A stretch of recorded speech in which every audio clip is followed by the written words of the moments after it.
Hi, my name is Kristen Chrisman, and I'll be reading to you part 3 from the series of essays I've done on the National Security Strategy 2022.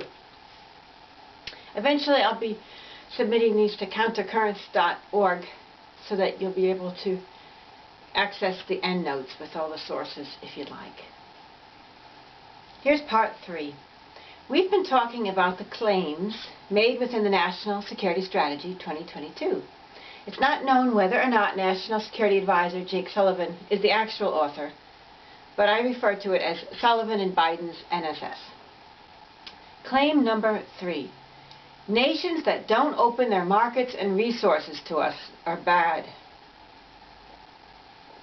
Throughout the NSS 2022, Sullivan and Biden continually state that the USG supports a world that is, quote, free, open, prosperous, and secure, end quote. One might think they mean free from oppression and open about the truth, but it seems they're primarily referring to free markets and open access to the markets, resources, and investment opportunities of other nations. For example, they write, quote, The United States will work with other regional states to keep the Indo-Pacific open and accessible and ensure that nations are free to make their own choices, consistent with obligations under international law, end quote. But open is not grouped with any word meaning honest or truthful. It's grouped with the word accessible. They also state that China, quote, benefits from the openness of the international economy while limiting access to its domestic market, and it seeks to make the world more dependent on the PRC, People's Republic of China, while reducing its own dependence on the world. Take note of that, while limiting access to its domestic market. I think they're angry about that. Sullivan and Biden. Again, openness is connected with economics. And Sullivan and Biden sound cross that U.S. businesses can't access the giant Chinese market to sell their stuff and invest. Sullivan and Biden also state that, quote, we will expand our regional diplomatic development and economic engagement with a particular focus on Southeast Asia and the Pacific Islands, end quote. It seems that China's, quote, darker vision has to do with its not giving U.S. businessmen the opportunities for profit that they want. And because those American businessmen are stymied, the rest of us Americans have to fork over our tax money to support an even bigger military budget for next year, to subsidize the USG's near-future militant attempts to gain access to China's markets. Of course, access to China's markets, resources, and investment opportunities is the access the USG's been coveting since the brutal Philippine-American War of 1899 to 1902, a war of subjugation that resulted in large amounts of U.S.-inflicted torture and the deaths of at least 200,000 Filipinos, largely due to wartime famine and disease. In 1900, Senator Albert Beveridge spoke of the riches of the Philippines and access to the markets of China just beyond. Here's his quote. The Philippines are ours forever, and just beyond the Philippines are China's illimitable markets. We will not retreat from either, ... We will not renounce our part in the mission of our race trustee under God of the civilization of the world, ... The Pacific is our ocean, ... Where shall we turn for consumers of our surplus? Geography answers the question. China is our natural customer, ... The Philippines give us a base at the door of all the East, ... No land in America surpasses in fertility the plains and valleys of Luzon. Rice and coffee, sugar and coconuts, hemp and tobacco, ... The wood of the Philippines can supply the furniture of the world for a century to come. At Cebu, the best informed man on the island told me that 40 miles of Cebu's mountain chain are practically mountains of coal, ... I have a nugget of pure gold picked up in its present form on the banks of a Philippine creek, ... My own belief is that there are not 100 men among them who comprehend what Anglo-Saxon self-government even means, and there are over 5 million people to be governed. It has been charged that our conduct of the war has been cruel. Senators, it has been the reverse, ... Senators must remember that we are not dealing with Americans or Europeans. We are dealing with Orientals. End of quote. More than a century later, in the same bold vein, Sullivan and Biden declare, quote, "The prosperity of everyday Americans is linked to the Indo-Pacific, and the United States has long been a regional trade and investment leader." End quote. Imagine that. So you and I are expected to believe that we need USG leadership in the Indo-Pacific and supervision over China so that you and I can get our daily bread and prosper. The Chinese need to embrace lower standards of living, perhaps even war and poverty, so that Americans can prosper. The nation that's supposedly so great, whose workforce can outcompete anyone, that has so much resilience, grit, and creativity, can't make it economically and unless the USG leads in the Indo-Pacific and gets China under its thumb. To get a better grasp of why the USG views China as having a darker vision, it's worthwhile examining the history of U.S. relations with China and the U.S. motivations for those relations. A few years prior to the violent subjugation of the Philippines, USG interest in China was prodded by heavy lobbying for railroad concessions from the American China Development Society, ACDS, organized in 1895, which included bankers and businessmen representing Rockefeller, Morgan, Edward Harriman, and Kuhn, Loeb and Company. The ACDS's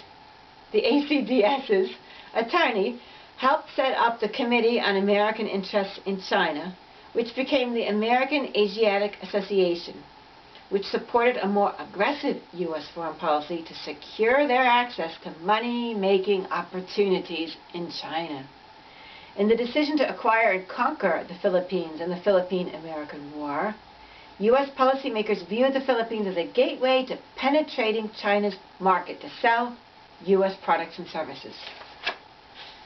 In keeping with the belief that other people's resources and markets exist to be seized, the USG also helped European powers suppress, and I use the term USG to refer to the U.S. government.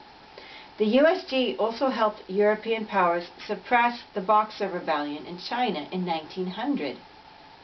This rebellion was a violent nationalist action taken by Chinese who were fed up with foreigners infiltrating and controlling their nation and dividing it into spheres of influence. Foreigners' actions were threatening to break China apart completely. Probably something Sullivan and Biden want to do now. I think they want to do that to Russia too. But U.S. policymakers were unable to empathize with or care about the Chinese.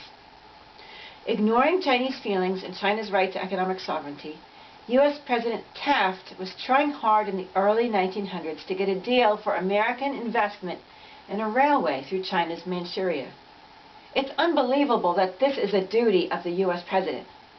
So he gets paid for this. Who clearly represents certain segments of the upper class more than anyone else. Do U.S. presidents ever work this hard to promote the financial security of middle class, lower class, and poor Americans? Do they work personally to guarantee access to food and shelter for the poor? Taft, with a twist on the concept of equality that makes it not so noble anymore, wanted equal participation by American investors in the railway loan, since European nations were already involved. Incidentally, while Taft was calling for equality, a U.S. law of 1904 forbade people to immigrate to the United States if they were Chinese. Of course, now that the USG is on top economically, it doesn't like to think about equal economic participation with other nations, such as Russia, especially in the fossil fuel and weapon export business. The USG just tries to push Russia out the door.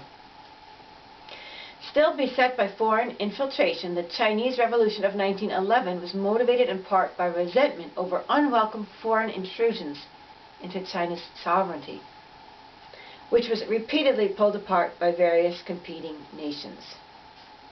This motivation of avaricious greed for wealth, of winning rivalries with other business and nations to come out on top, even at the cost of violating China's sovereignty, is not a favorable trait of the USG. So it's exceedingly difficult to view the USG as possessing a brighter, lighter vision than that of China. It's also ironic that the USG views China as a major adversary that threatens the world, when it is the United States that has a history of military intervention in China, not the other way around. As documented by the activist group Women Against War, the U.S. militarily intervened or militarily stationed itself in China in 1894 to 1895, 1899 to 1900, 1922 to 1927, 1927 to 1934, and then allegedly to evacuate Americans before a communist victory in 1948 to 1949. Perhaps Americans were being evacuated, but as William Bloom writes in Killing Hope, no later than 2 weeks after the close of World War II, so this is 1945, what the U.S. military was really doing in China was participating in China's civil war by trying to help the unpopular Chinese ruler Chiang Kai-shek and Chinese nationalist forces fight Mao Zedong and Chinese communist forces.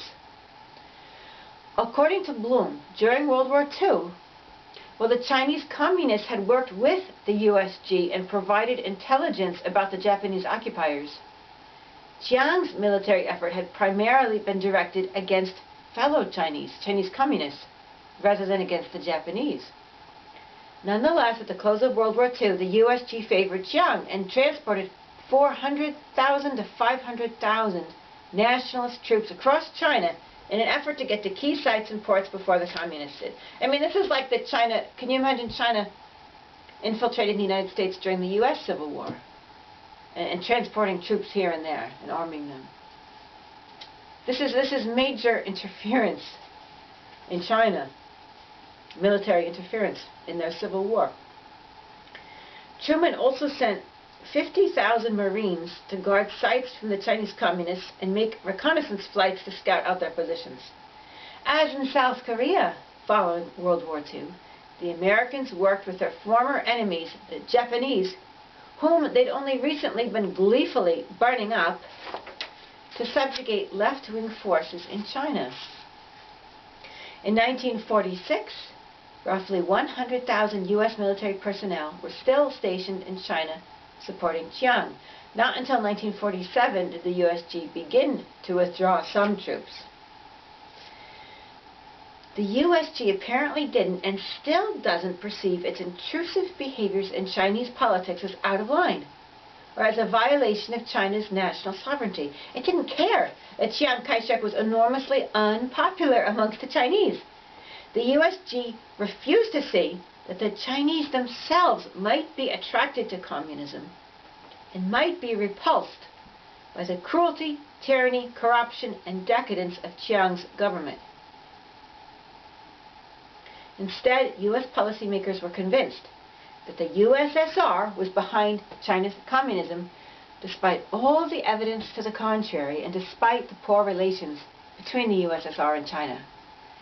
The Chinese, fed up with extreme degrees of foreign intrusiveness since at least the 1900 Boxer Rebellion, now had to endure the wisdom of U.S. Secretary of State Dean Acheson and Assistant Secretary of State Dean Rusk, who evidently believed they knew the Chinese better than the Chinese knew themselves, and who claimed that Chinese communism was not actually Chinese but Russian. Since it was allegedly not truly Chinese, it was then presumed that the USG had the right and responsibility to help destroy it, to save the Chinese. It sounds similar, now that I think about it, to what the U.S. policymakers say now. They want to liberate the Chinese and free them from their government. It's like here. The USG felt it had the right and responsibility to save the Chinese from Mao Zedong and his communist movement, even though they hated the nationalist leader. In 1949, when Chiang fled to Taiwan, where his forces had previously massacred as many as 20,000 Taiwanese, and Mao established the People's Republic of China, many Chinese nationalists fled to northern Burma in Southeast Asia, where the CIA began to form them into an army and train and arm them to initiate several violent incursions into China in the early 1950s. So here you've got the U.S. attacking China throughout the 1950s. The army eventually numbered 10,000, and the CIA hoped that attacks would provoke China into attacking Burma, just like Brzezinski hoped during the Carter administration that arming the Mujahideen in Afghanistan would provoke the Soviet Union to invade Afghanistan. It did provoke the Soviet Union to invade, but the Carter administration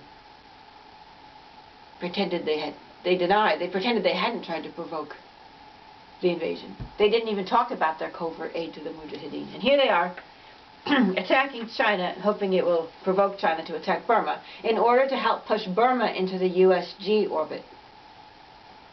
I mean, the USG is just playing with lives here for this board game it's playing. It's like it's playing the game of Risk, but with real lives.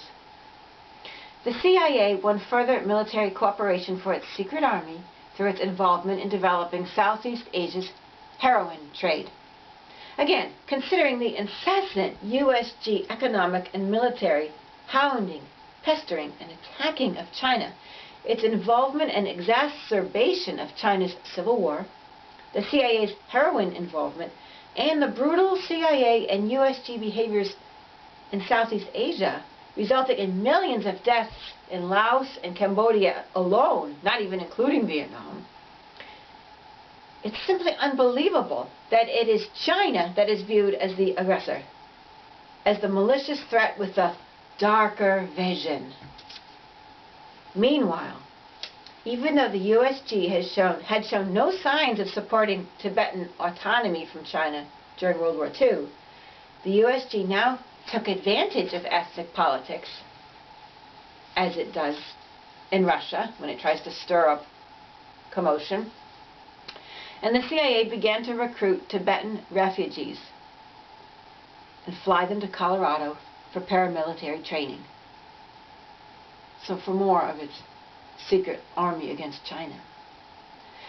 As with its anti-communist foreign policy towards the USSR, Europe, Latin America, and Africa, the USG's anti-communist militarism throughout Asia was probably motivated by a mixture of paranoia, ignorance, obsessiveness, competitiveness, greed, prejudice, and groupthink, as well as by a misguided search for personal and national worth, and an enormous dosage of anger over the existence of an alternative economic system that didn't cater to U.S. investors' perceived need to continually expand their investments and profits abroad in order to survive and succeed.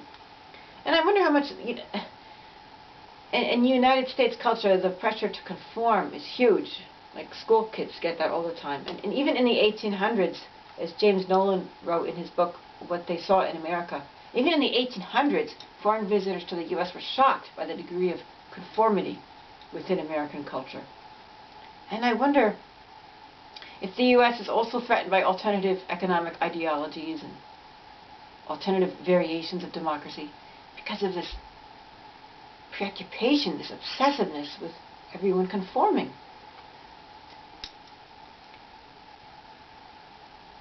Decades later, in the 1970s, when President Richard Nixon and his National Security Advisor Henry Kissinger improved relations with China, greed for profit was still a major motivator, along with the desire to have greater power against the USSR. Nixon was prodded in this direction by a committee of financiers and businessmen, including Kendall, Manufacturers Hanover Trust Company, Westinghouse, and David Rockefeller's Chase Manhattan Bank. Despite the history of U.S. aggression and greed in China, including NATO's bombing of the Chinese embassy in Belgrade in 1999, the NSS2022 labels China as the adversary with the darker vision. Sullivan and Biden, noting the existence of numerous Chinese Americans, assure us that they have nothing against the Chinese themselves. U.S. leaders, as they're killing people abroad, like to reassure their targets that they've nothing against their religion or their ethnicity. So their killing is all very ethical. I'm sure the hearts of Iraqis and Afghans, as they watch their loved ones blown to bits by U.S. weapons, fill with warmth, joy, and tremendous relief to know that the USG has nothing against Islam, Iraqis, or Afghans. Having offered that reassurance that they've nothing against the Chinese, Sullivan and Biden proceed to warn us, quote, "We have entered a consequential new period of American foreign policy that will demand more of the United States in the Indo-Pacific than has been asked of us since the Second World War. No region will be of more significance to the world and to everyday Americans than the Indo-Pacific. We are ambitious because we know that we and our allies and partners hold a common vision for its future." End quote. Great.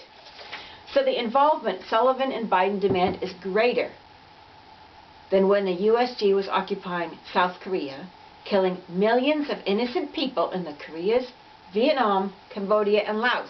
As he said, more than since World War II, right? This is all in the 50s, 60s, 70s. So he wants USG involvement that's greater than when the U.S. was occupying South Korea, killing millions of innocent people in the Koreas, Vietnam, Cambodia, and Laos, and helping Indonesia kill hundreds of thousands in their own country. That stuff was small potatoes compared to what's coming. And they mean it. And it is this common vision, as vague as it may be, that gives Sullivan and Biden the moral, legal, and constitutional right to be ambitious in planning for this colossal war ahead that will likely make the planet uninhabitable for all species of life. And don't forget, since U.S. policymakers are not acting in a racist way against the Chinese and have nothing against them personally, it's evidently okay to fly over there and kill them. Sullivan and Biden pervertedly try to make their up-and-coming colossal war sound glorious and exciting. Quote, "more than has been asked of us since the Second World War," end quote. Wouldn't Senator Albert Beveridge be shivering with excitement if he were here? The phrase makes it sound like it's not the mere mortals, Sullivan and Biden, who decided the USG has to go to the Indo-Pacific. It's something bigger than them. It's the new period of time that is demanding this of the USG and all Americans.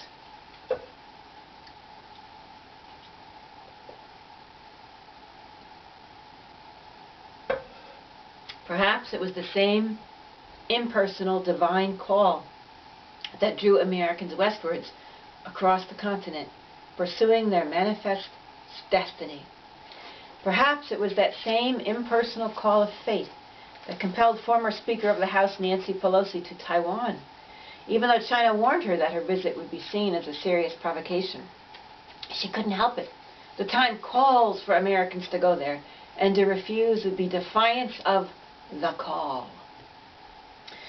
For more recent information on the attitudes and current ideas of China's policymakers, I encourage you to turn to the Transnational Foundation.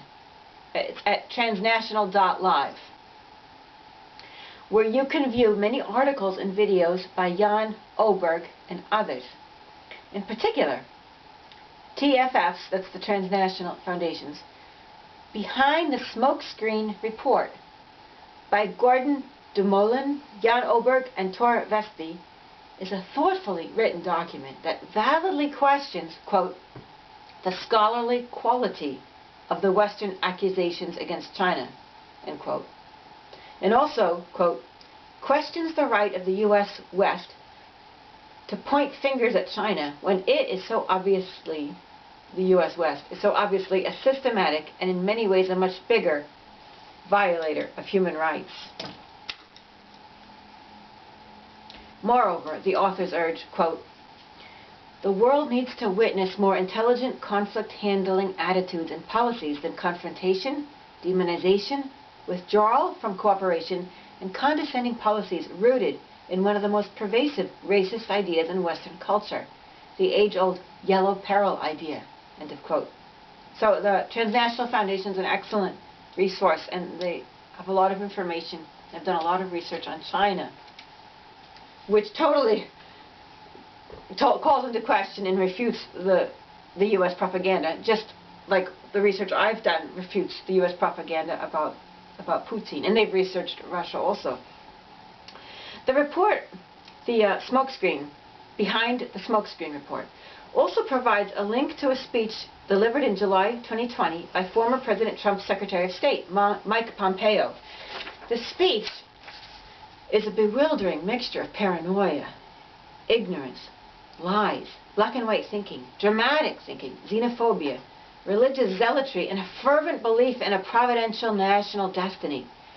While it seems unbelievable that these qualities are even allowed into our leadership, it becomes more believable when we see them repeated administration after administration. Ignoring the stream of provable lies issued by the USG, including the current libelous statements, the false statements that U.S. policy and media makers issue about Russia's Putin, Pompeo exhibits his bigotry and ignorance of communist movements when he maintains, quote, "Communists almost always lie. The biggest lie that they tell is that they speak for 1.4 billion people who are surveilled, oppressed, and scared to speak out," end quote. I think U.S. policymakers lie when they claim to speak and act for all Americans, when they wage their wars and send their weapons to Ukraine. We're given no voice whatsoever in foreign policy, nothing, and no real choice in candidates, at least from which to vote. A choice that would enable us to elect a new president who would actually work cooperatively with those so-called adversaries. That would be a real choice if we were given that opportunity. Pompeo's speech exhibits a missionary-type fervor for triumph over alleged evil that has startling similarities to the attitudes displayed and acted upon during the 1950s by the fervently anti-communist John Foster Dulles, President Eisenhower's Secretary of State. Pompeo insists, quote, "Securing our freedoms from the Chinese Communist Party is the mission of our time." And by the way, that sounds like Dulles. Dulles said about the same thing about fighting the USSR, the mission of our time. And America is perfectly positioned to lead it because our founding principles give us that opportunity. End quote. Summoning up the stale, unproven beacon of freedom imagery that also motivated U.S. killing in Iraq to free Iraqis, he insists, quote, "And it's our government's job to secure those rights. It's made us a beacon of freedom for people all over the world, including people inside China," end quote. Pompeo then seems to try to goad us to agree to war with China by suggesting we're weak if we don't. He even quotes scripture to make the entire mission of killing Chinese, or rather freeing Chinese, from their allegedly cruel and aggressive masters, seem ordained by God. Quote, "We have the tool. I know we can do it. Now we need the will." To quote scripture, I ask, is, quote, "Our spirit willing but our flesh weak?" End of the whole quote. Then, sounding like the shape them before they shape us notion of the neoconservative Project for the New American Century, PNAC, he maintains, quote, "If the free world doesn't change, communist China will surely change us," end quote. After describing how the Chinese military has grown, quote, "menacing," without any evidence, he says that, and the economy allegedly threatening to American prosperity, or at least threatening to the desires of certain American social and business circles for more wealth, Pompeo brings up the phony way of life defense of Bush Jr. in his war on terror, and the discredited free world lingo of the Cold War, and declares, quote, As President Trump has made clear, we need a strategy that protects the American economy and indeed our way of life. The free world must triumph over this new tyranny." End quote. It's critical that we point out the falseness in the words and imagery conveyed by speeches such as Pompeo's. We cannot have such ignorant, self-deceptive, prejudiced ideas steering U.S. foreign policy. It's totally unacceptable, immature, dangerous, criminal. These policymakers are advocating war, but they try to deceive us and likely deceive themselves that they are motivated by goodness, by desires to free the Chinese, to save Americans from dire consequences they can't quite describe, to spread America's missing in action glowing principles around the world. But this is exceedingly dangerous, and their belief in their own goodness makes their violent ideas even more dangerous.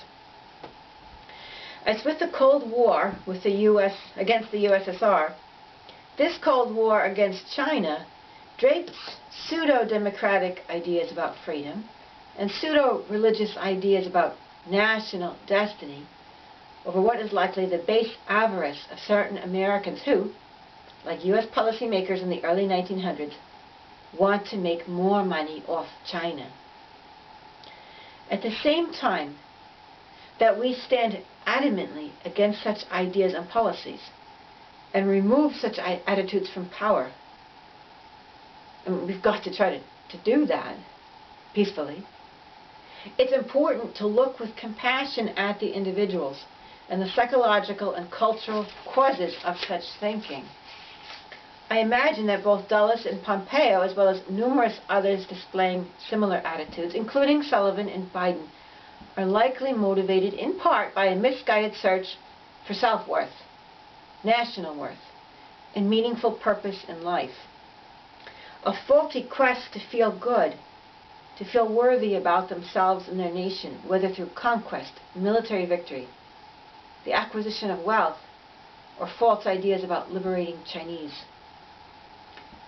Groupthink can also contribute to making these ideas. As U.S. State Department policymaker George Kennan explained about U.S. Cold War attitudes towards the USSR. George Kennan had authored the provocative, ungrounded policy of containment towards the USSR. But Kennan himself admitted years later that U.S. policymakers had become terribly carried away by their overactive imaginations. He, quote, later concluded that Americans, especially military planners, exaggerated Soviet behavior and created, quote, and now this is a quote of Kennan himself, the image of the totally inhuman and totally malevolent adversary, end quote of Kennan's, and here's more quote by Kennan, reconjured it daily, week after week, month after month, year after year, until it takes on every feature of flesh and blood. It becomes the daily companion of those who cultivate it, so that any attempt on anyone's part to deny its reality appears as an act of treason or frivolity. So that culture, we've got to be able to break into it peacefully. We've got to talk to them. They have to realize that their minds are so insulated in that foreign policy maker establishment. And there's probably minds within it that disagree with it, but they're always pushed down. Because the types of Americans that want to dominate China are the same types of Americans that want to dominate their fellow Americans within the U.S. government. So hopefully the ones who are being dominated in the U.S. government can push back more. But they say it's like they create, it's like a negative Pygmalion. They're putting flesh and blood on this image in their minds. And anyone who tries to deny it seems to be a traitor. And that's just it. People who point out the goodness in China's leadership or the goodness in Putin's principles are branded as treasonous. This is ludicrous. I mean, if we can find something good about Putin in China, and there are many good things about Putin in China, we should be grateful. Then we can work together, right? How is that treasonous to avoid a war and to make friendships with adversaries? It's not making friendships against your country. It might be against the social and business circles who are running your country and who want to make connections with certain social and business circles in China and Russia so that they can have their little network, their elite network. But if we who are outside those circles want to connect with those outside those circles in those countries, that's not treasonous. We're more America than those circles running our country. We're America, not them. They're the traitors. But branding people who see the good in Putin and in China as traitors is ludicrous. It's contrary to democracy and democratic values of reason and dialogue. My own letters to the editor about COVID policies and libelous statements made by U.S. policy and media makers against Putin, these letters were not accepted by the newspaper that for years had almost always accepted my material. That's why I began my YouTube channel. There's a nightmarish quality to U.S. policy and media makers' talk of removing disinformation from the news and social media, or removing ideas that disagree with public policy. For such censorship reeks of the power of a very ignorant groupthink taking over. That groupthink I was talking about, that Kennan talks about, they're crystallizing it, they're solidifying it, making it more powerful and bigger. We got to go the other way with it. Break apart that groupthink. Maybe some ideas within that groupthink are correct, so we talk about it. But we don't have our own groupthink go against that groupthink. We want dialogue, peaceful dialogue, and talk about facts and evidence. But there's this nightmarish quality. This ignorant groupthink seems to be taking over, as if millions of American and European minds must all bow down to one mind. Now, how can that possibly be democratic? And how is it any different from dictatorship? I mean, Biden talked about unity in his inauguration speech.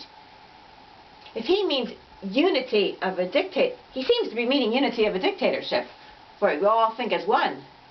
That's not the kind of unity we want. Unity where people have different ideas and can talk and they still care about each other. And they still don't want to hurt each other, and they want to respect each other and listen to each other. That's the kind of unity we want. I mean, Hitler was creating unity, right? By killing off homosexuals, people who were mentally disturbed, Jews, Romani, Slavs, communists, left-wing political party members. That's how he created unity. We don't want unity created by compelled homogeneity of mind. Instead of us all succumbing to the pseudo-religious groupthink that has taken over Pompeo, Sullivan, and Biden, if we could, and it really is pseudo-religious. There's this like trance-like quality about some like Pompeo's speech, and when they talk about light and darkness.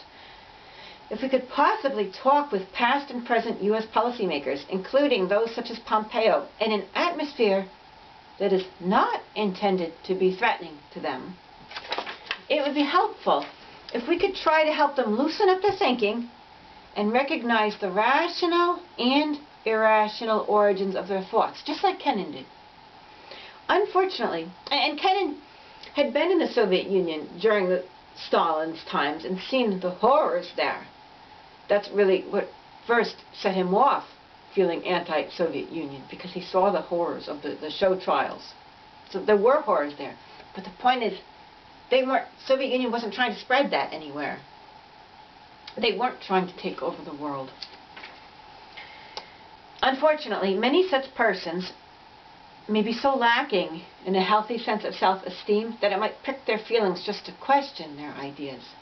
However, like George Kennan, people can change their minds over time, and they're more likely to change their minds if they're not condemned, but rather coached and guided, so that they even have more of an opportunity to make these realizations for themselves. Many people are vulnerable to groupthink. Many. Not just the people in power. All of us understand the desire to feel good, to feel that our lives have purpose. But the human mind can trick most of us, if not all of us, into thinking that what we're doing at any moment is good and for the best, when in hindsight, we may see how harmful it was. The human mind in many ways is quite frail and can be quite faulty. It's both a strength and a tremendous weakness of our species. Sometimes it seems to be more an aberration of the species, a strange cerebral deviation that's led to more problems than happiness and peace. Even language, thought to be a step of progress in evolution, often seems to cause more harm than good. The use of words. We must help each other overcome the weaknesses of this thing in human heads, but we cannot do it by censoring out our strengths. We've got to be able to use our intelligence to question our leaders, to point out the lack of substance and logic behind these callous Cold War attitudes towards both Russia and China, as well as towards terrorists, and to reach beyond these attitudes to understand and connect positively with the nations and groups that our government tells us are our adversaries. Thank you very, very much for listening.